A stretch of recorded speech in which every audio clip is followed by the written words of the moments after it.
You know, what'd be interesting is I know Jason, and for those that know Jason, you hopefully don't know him very well, but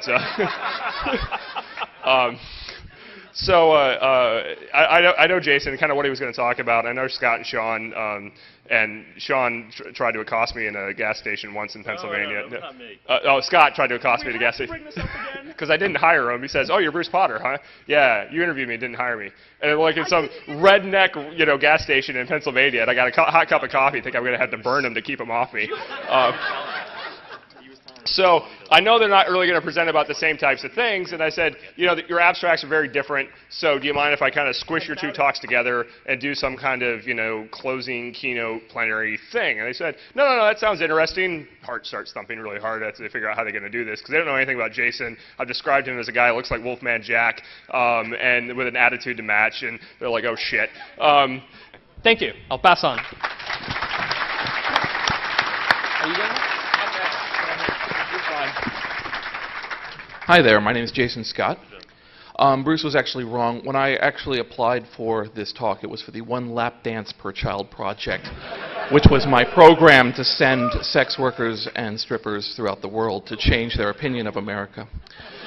But unfortunately, that didn't happen.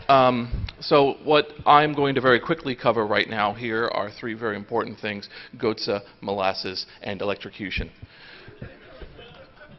Basically, a little bit earlier this year, I Goetzed 200,000 people. And the reason that happened was because I was hot-linked from a bunch of MySpace pages.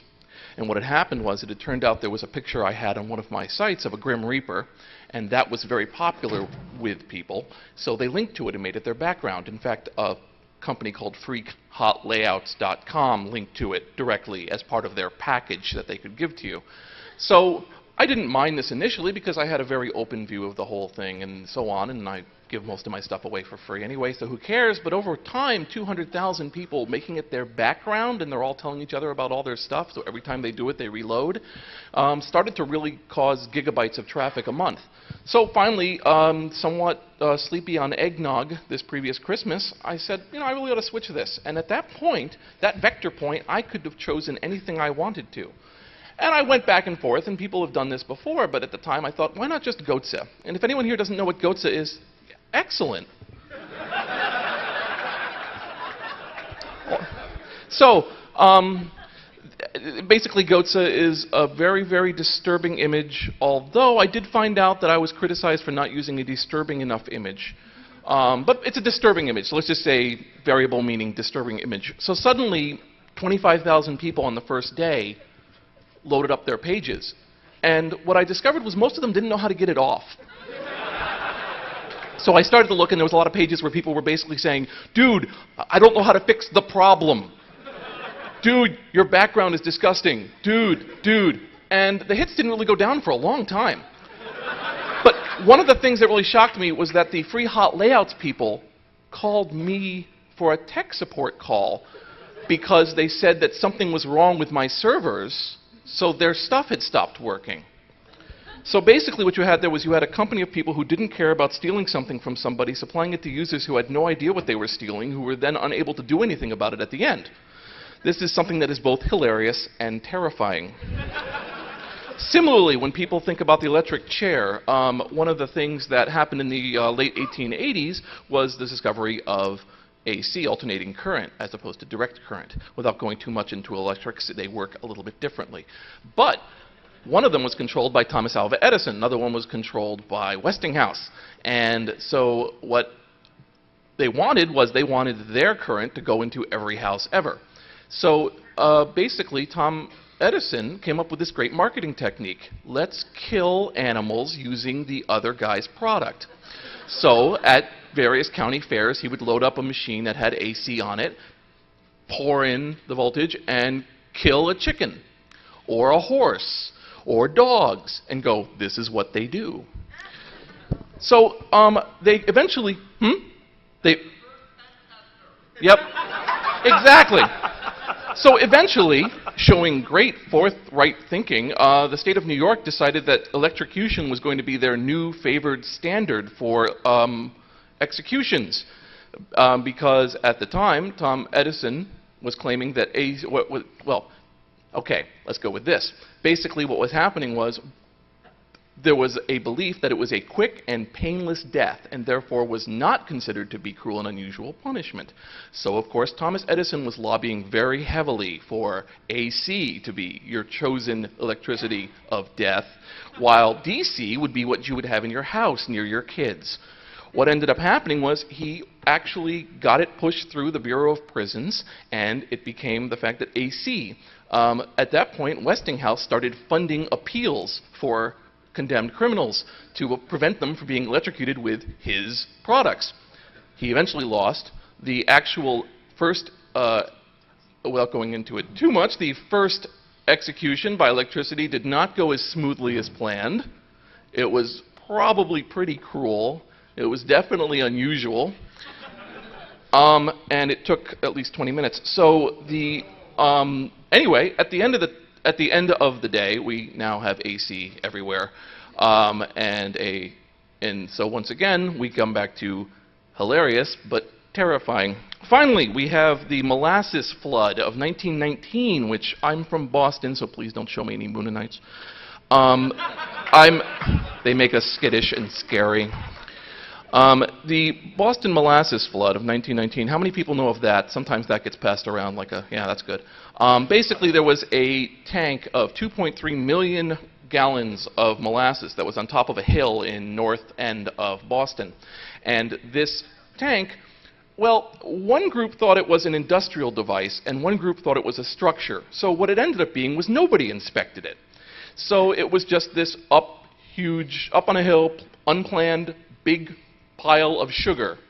Well, one hot summer day, it expanded and exploded, sending a torrent of 2.3 million gallons of molasses down into Boston. This surrounded people, and keep in mind molasses, which we normally think of as being our little friendly sweet buddy, is not so when he is a tidal wave of sweet death. So it covered people, it knocked over buildings, it sent one structure 900 feet into the air, into the park, and it eventually, some of it filtered down into the ocean, and it took a year to clean it. It took longer than that for the lawsuits. Naturally, the United States Alcohol Company, who was in charge of it, immediately blamed terrorists. They claimed that a group of anarchists had planted a bomb somewhere on the structure, and that was why it exploded. Ultimately, there were 21 deaths associated with the Boston molasses flood. Now, the thing, again, is hilarious, but scary. There is no worse sound that I could imagine than a horse that is halfway covered in molasses, who is unable to move. It's screaming at the top of its lungs for something to go on with this very hot liquid attacking it, causing them to have to travel around in boots that are getting sucked out from the sweet stuff to shoot horses in the head. Again, 21 people died. Many more were injured. So what we have here is we have two layers of viewing. We have one layer where somebody looks at something from now and says, that's pretty goddamn funny. And then you have the case of, well, on the ground it was not funny at all. And if you ask me, I say that a lot of security is an intersection of the ludicrous and the dangerous. You have a case of you are in a job where you spend a large amount of your time endlessly preparing for every contingency that could possibly be and hoping that it never ever happens. On the flip side, you have the case of situations occurring that nobody expected was going to occur, and you are expected to immediately respond to it as if you had planned it previously. So that level of fatal hilarity is what we're talking about here with the one laptop per child. We're talking about a group of speculations here about this laptop. Because from out here, it's very funny. As soon as you look at one of these candy-colored little bastards, you want to sprinkle it all over the muffin of Africa because it's so beautiful and wonderful. And, you know, and that's part of its appeal, is the fact that it's so wonderful that you have adults wanting to buy it. Nobody here, like, as soon as they heard about the new Barbie goes, well, okay, a couple of you do. But you basically have a case where it is such an alluring idea just on the surface of it. As you, candy-colored laptop, really cheap, goes out I want one. You know, it's rare that you want to, you know, you don't normally hear from the Red Cross, oh, the Red Cross is going to dump food. Give me some of that. So basically, we're just going to cover, my colleagues here are just going to very quickly cover again, one of these ludicrous, viewing every infinite possibility of things that could possibly go a little off associated with it, and things that you might want to think about as these little sprinkles come over the muffin of your lands. That's all.